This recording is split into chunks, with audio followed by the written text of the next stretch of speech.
Hola chicos, ¿cómo les va? Bueno, en el video de hoy lo que vamos a hacer es aprender a resolver ecuaciones exponenciales. Pero antes de arrancar con las ecuaciones en sí, como estamos hablando de exponentes, justamente ecuaciones exponenciales, lo que vamos a necesitar seguramente aplicar en algún momento va a ser propiedades de la potenciación. Por lo tanto, vamos a hacer un repaso un poquito más rápido por ahí que lo que estuvimos trabajando en el video de propiedades de las potencias y las raíces para que recuerden un poco qué hay que tener en cuenta ya que lo vamos a utilizar para resolver las ecuaciones. Si yo tenía, por ejemplo, 5 al cuadrado por 5 al cubo, esto, cuando a mí me aparecía una multiplicación con la misma base, lo que me hacía era sumar los exponentes. Es 5 elevado a 2 más 3, que sería 5 elevado a la quinta. Entonces, esta sería una de las propiedades que podemos llegar a utilizar.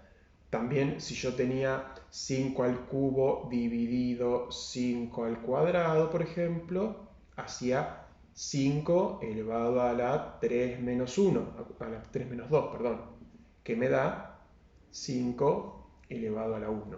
Entonces, ¿por qué? Cuando era división, resto exponentes, multiplicación, sumo.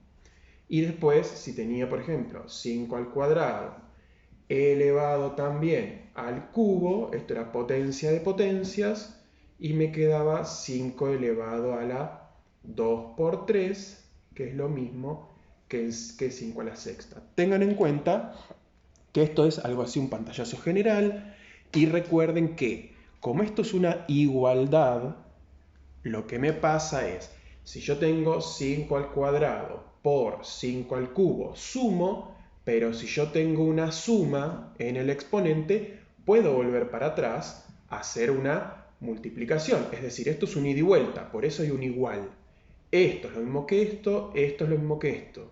Entonces, si tengo una suma en los exponentes, puedo desarmarlo en multiplicación y si tengo una multiplicación, puedo agruparlo para achicar ese contenido en una suma de exponentes. Lo mismo pasa con la división, perdón, y lo mismo pasa con la potencia de potencias. Son igualdades. Al ser igualdades, puedo ir de un lado hacia el otro. Estamos, si es una multiplicación, puedo desarmarlo en dos potencias separadas. Si es una resta, puedo desarmarlo en una división, siempre acordándome que el signo del medio me dice qué es lo que venía previamente desarmado, por decirlo así.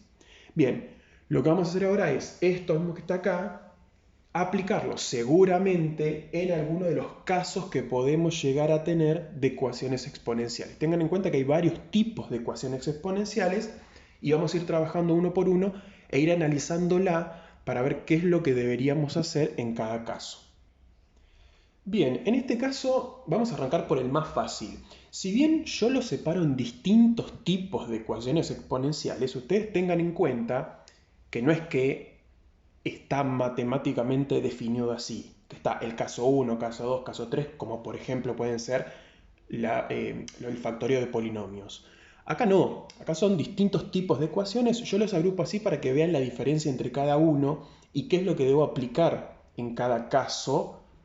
Hay gente que aplica otras cosas. En mi caso yo aplicaría el modelo que yo le estoy dando ahora. ¿Estamos? Es decir, que no es obligatorio siempre aplicar lo mismo que aplico yo.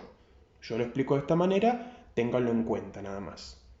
Bien, basándonos en eso entonces, yo arrancaría por el primer caso de ecuaciones exponenciales, que es el más fácil para mí. ¿Por qué? Porque lo que tengo es una base, un exponente igualado a un número. ¿Y qué característica tiene este tipo de ecuaciones? Bueno, este tipo de ecuaciones, la característica que tiene es justamente que de un lado ya tengo el exponente con su variable específica, en este caso x. Pero del otro lado tengo un número suelto, es decir, un número general, un número cualquiera. Pero da la casualidad que este número que está acá es justamente una potencia de la base que está acá. ¿Qué quiere decir una potencia de la base que tengo del otro lado? Yo acá tengo base 5. y de este lado tengo 25. Yo el 25 lo puedo escribir como 5 elevado a alguna exponente. ¿Estamos? Si fuese 20, no, porque 20 no es 5 elevado a algo, pero 25 sí. 25 es 5 al cuadrado. ¿Estamos? Entonces, fíjense que yo lo que hice fue transformar el 25 en la misma base que tengo del otro lado del igual con un exponente 2. Escribir 25 o escribir 5 al cuadrado es exactamente lo mismo. Es el mismo número.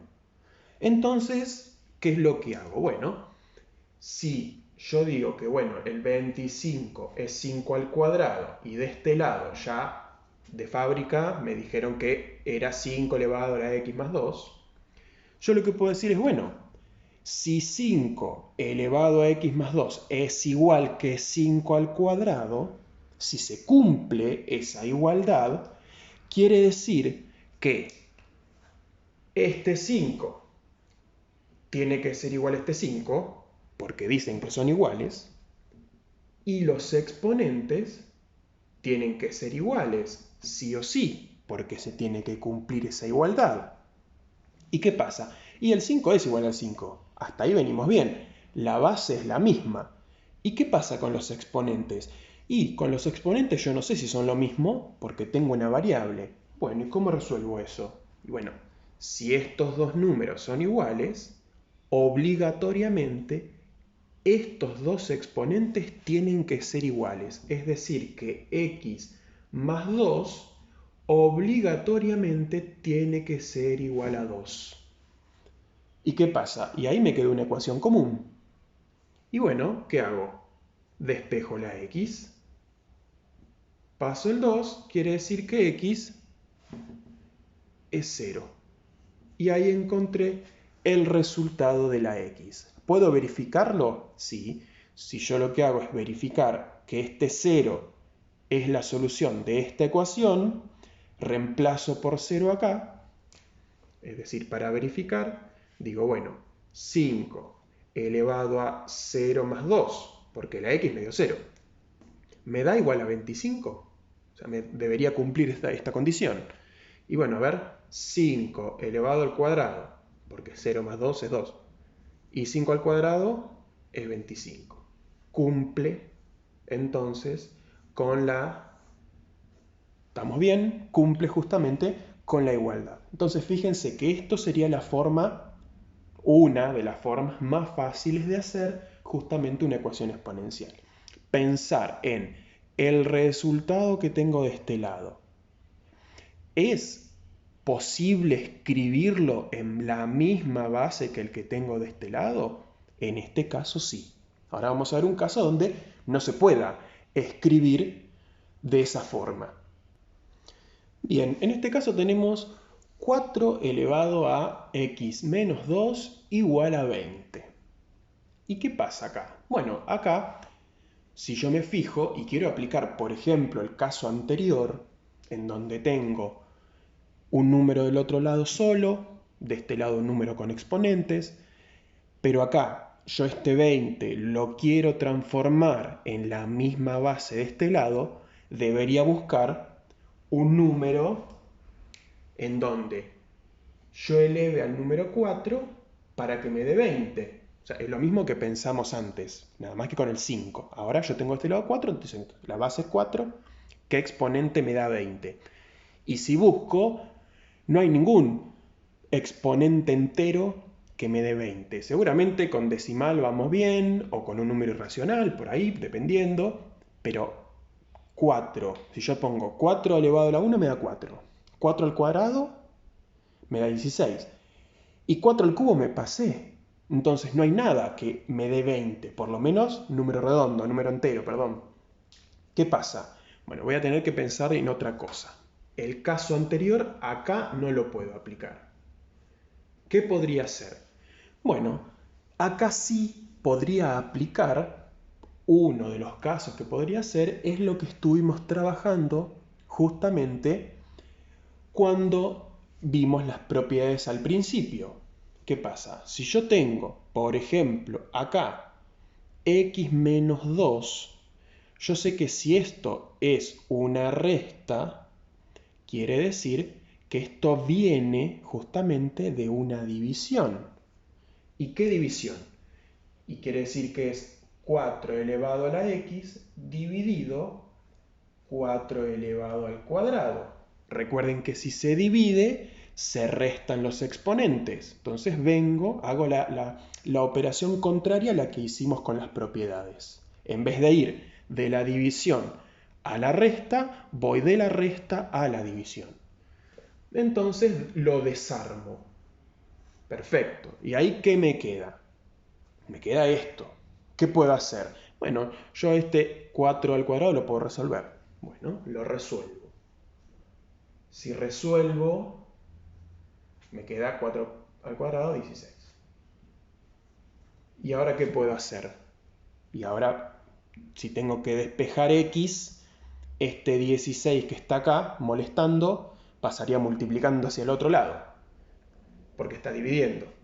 Entonces, me quedaría 20 por 16. Y 20 por 16, eso se puede resolver, porque es un cálculo común. Así que voy a escribir 4x, todo lo mismo, y la multiplicación 320. Bien, ¿y ahora qué hago? ¿Cómo sigo el ejercicio?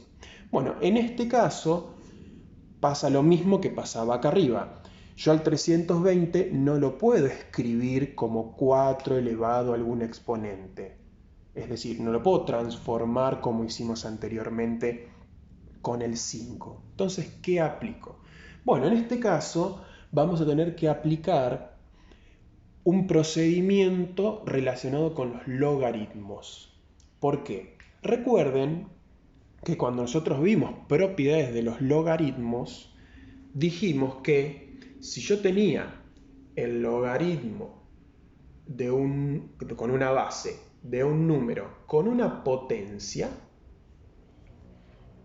lo que pasaba con esta potencia es que bajaba adelante multiplicando al logaritmo. Es decir, era c por logaritmo en base a de b. Esto era una de las propiedades de los logaritmos. ¿Y qué pasa? Si yo tengo la x en el exponente, a mí me molesta que está ahí arriba. ¿Por qué? Porque si está ahí arriba, yo no puedo aplicar lo mismo que aplico normalmente en una ecuación tradicional. Porque está en un exponente y yo sé trabajar con variables que estén en la base, no que estén arriba. Entonces, ¿qué puedo hacer? Bueno, si yo uso este modelo de acá, este proceso, digo, bueno, para poder bajar esa variable, yo tengo un método. Si aplico logaritmo, esa x yo la puedo bajar multiplicando delante, como hice acá. Pero ¿qué pasa? En matemática, yo si aplico algo de un lado del igual, tengo que aplicar lo mismo del otro lado del igual. Porque si no, desarmo todo. Es decir, si yo digo, bueno, voy a multiplicar por 5 acá, pero tengo que multiplicar por 5 del otro lado, porque si no la igualdad se me desarma. Entonces, con los logaritmos pasa lo mismo. Si yo quiero aplicar logaritmo acá para poder realizar esta propiedad, tengo que aplicar logaritmo acá. Entonces digo, bueno, logaritmo de 4 elevado a la x y acá logaritmo de 320. ¿Con qué base el logaritmo? Bueno, y ahí queda a criterio de cada uno. ¿Quieren ponerle base 10? No hay problema, lo van a poder hacer con calculadora. ¿Quieren ponerle una base distinta? No hay problema, en todo caso aplicarán lo que sería un cambio de base para poder resolverlo. Yo les recomendaría que pongan base 10, sobre todo porque pueden usar calculadora y lo pueden resolver más fácil. Si tienen alguna calculadora que les permita poner una base distinta a 10, pueden utilizarla, no habría problema. Entonces, ¿qué pasa? Sigo acá. Yo por propiedad, como apliqué logaritmos de ambos lados para no desarmar esa igualdad, como apliqué el logaritmo, este exponente ahora, como tengo un logaritmo, puede bajar multiplicando. Es decir, x por logaritmo de 4 igual al logaritmo de 320. ¿Y qué pasa ahora? Y bueno, ahora yo este logaritmo en base 4 puede pasar dividiendo para dejar a la x sola, que es mi objetivo. Perfecto. Entonces me quedaría logaritmo de 320 dividido logaritmo de 4. Y eso lo puedo hacer tranquilamente con la calculadora. Logaritmo de 320 dividido logaritmo de 4. Eso me da de resultado aproximadamente 4,16. Entonces ahí tengo el exponente al que tengo que elevar a 4 para que me dé cerca de 20. Tengan en cuenta que acá este número es un número irracional, no es un número entero, por lo tanto es un aproximado. Al ser un aproximado esto va a ser un aproximado a 20 lo que me va a dar. ¿Estamos? Entonces este sería un segundo caso en donde no puedo transformar este número justamente en una base igual a la de acá, sino que voy a tener que aplicar otro método para llegar a x. Bueno, espero que esta primera parte se vaya entendiendo, ya que van a ser varias partes más las que vamos a ver sobre ecuaciones exponenciales, porque es un tema que tiene varias formas de resolverse. Entonces yo prefiero abarcar la mayor cantidad y que después ustedes se guíen a ver cuál les parece mejor para la resolución. Así que nos vemos en un próximo video.